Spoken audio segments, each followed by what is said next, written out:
بسم اللہ الرحمن الرحیم۔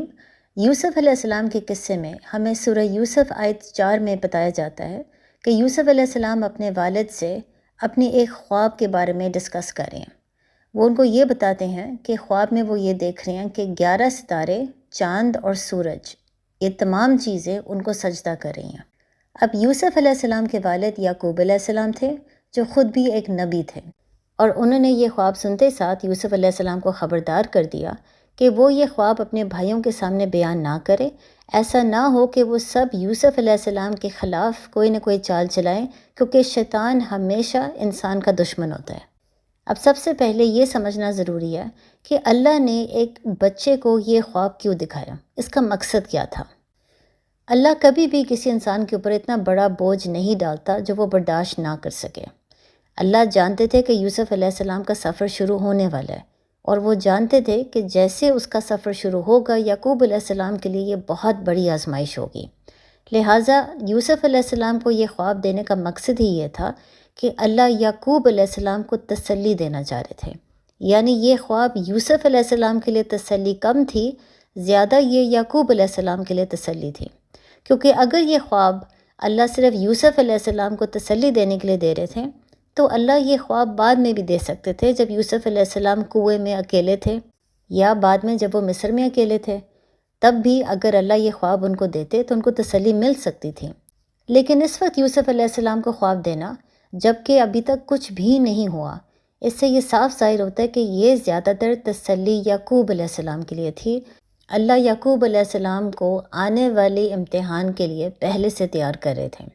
یعنی اللہ نے اس طریقے سے پلان کیا کہ یوسف علیہ السلام کو اللہ نے خواب دی، پھر اللہ نے یوسف علیہ السلام کے دل میں یہ بات ڈال دی کہ وہ یہ خواب اپنے والد کے ساتھ شیئر کریں، اور پھر اللہ نے یعقوب علیہ السلام کو اس خواب کی جو اصل معنی ہے وہ سمجھا دی۔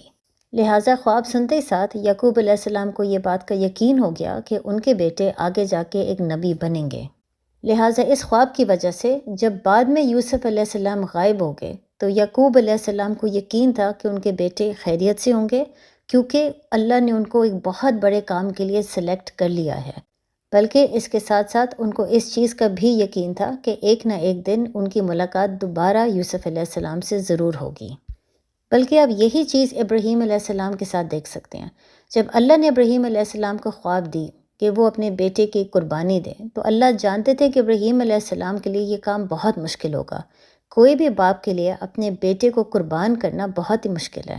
لہٰذا اللہ نے ان کو بھی تسلی دی، اور تسلی اس وقت خواب کے ذریعے نہیں بلکہ ان کے بیٹے اسماعیل علیہ السلام کے ذریعے آئی تھی، جس کا میں نے ذکر ابراہیم علیہ السلام سیریز میں پہلے سے کیا ہے۔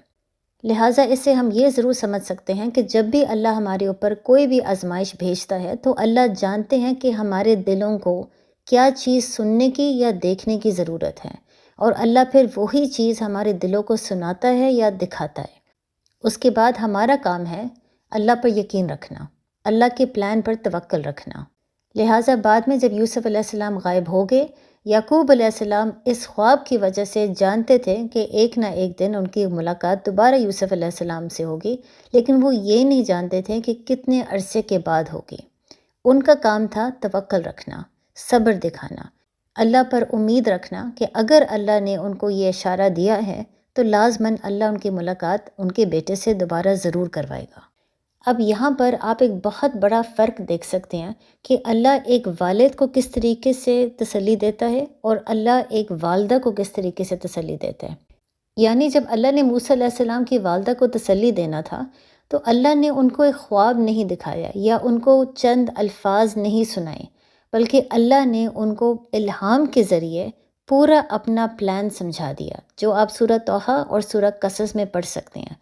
موسیٰ علیہ السلام کی والدہ کو اللہ نے سمجھا دیا کہ جب ان کو خطرہ محسوس ہو تو وہ بچے کو ایک صندوق میں ڈال کے نہر میں چھوڑ دیں، پھر اس کے بعد اس کو ایک ایسا انسان اٹھائے گا وہاں سے جو اللہ کا بھی دشمن ہوگا اور اس کا بھی دشمن ہوگا، لیکن اس کے بعد اللہ ضرور اس کو واپس اپنی والدہ کے پاس لوٹا دے گا، اور پھر بڑا ہو کے وہ ایک رسول بنے گا۔ لہٰذا والدہ کو غمگین اور پریشان نہیں ہونا چاہیے۔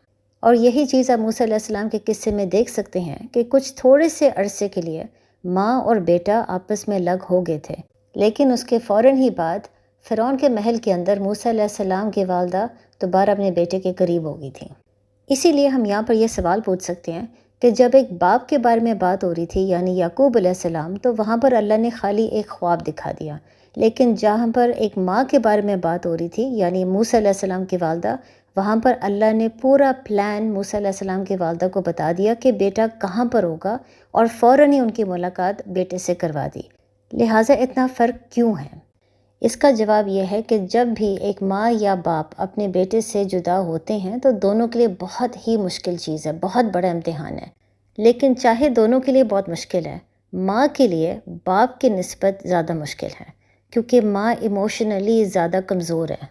اس کے لیے ایسا امتحان کو برداشت کرنا زیادہ مشکل ہے، لہٰذا اس کے دل کو زیادہ تسلی کی ضرورت ہوتی ہے۔ اس کے لیے خالی ایک خواب دکھا دینا یا چند الفاظ اس کو سنا دینا کافی نہیں ہے۔ اس کے لیے الہام کے ذریعے پورے پلان کو جاننا کہ وہ اس کا بچہ کہاں پر ہوگا اور کس حالت میں ہوگا، یہ زیادہ ضروری ہے، اور پھر اللہ نے وہی چیز موسیٰ علیہ السلام کی والدہ کو دیا۔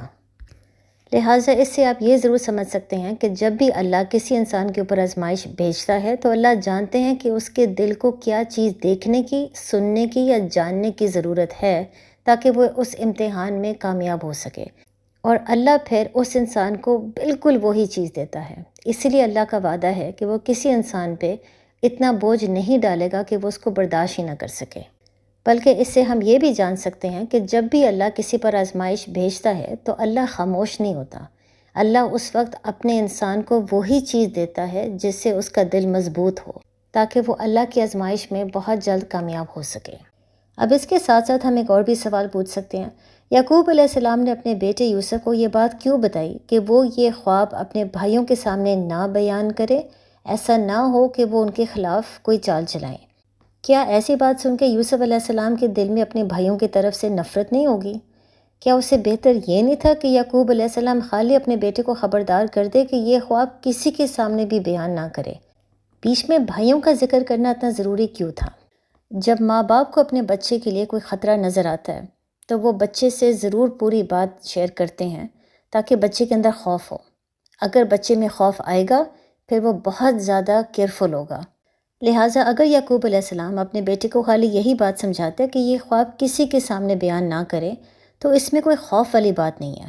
یوسف علیہ السلام ایک بچے تھے، ان کو یہ بات نہ سمجھ آتی کہ آگے کس قسم کا خطرہ آ سکتا ہے۔ وہ یقیناً یہ خواب اپنے بھائیوں کے سامنے بیان کرتے کیونکہ ان کی نظر میں ان کے بھائی بہت اچھے تھے۔ لہٰذا ان کو روکنے کے لیے اور خبردار کرنے کے لیے یعقوب علیہ السلام کے لیے بہت ضروری تھا کہ وہ اپنے بیٹے یوسف کو پوری بات سمجھاتے کہ اگر وہ بھائیوں کے سامنے یہ بات بیان کریں گے تو یہ ممکن ہے کہ بھائی ان کے خلاف کوئی چال چلائیں۔ لیکن ساتھ ہی آپ یعقوب علیہ السلام کی حکمت یہ دیکھ سکتے ہیں کہ یہ پوری بات یوسف علیہ السلام کو سمجھانے کے بعد وہ یہ بھی ضرور کہتے ہیں کہ شیطان انسان کا ہمیشہ دشمن ہے۔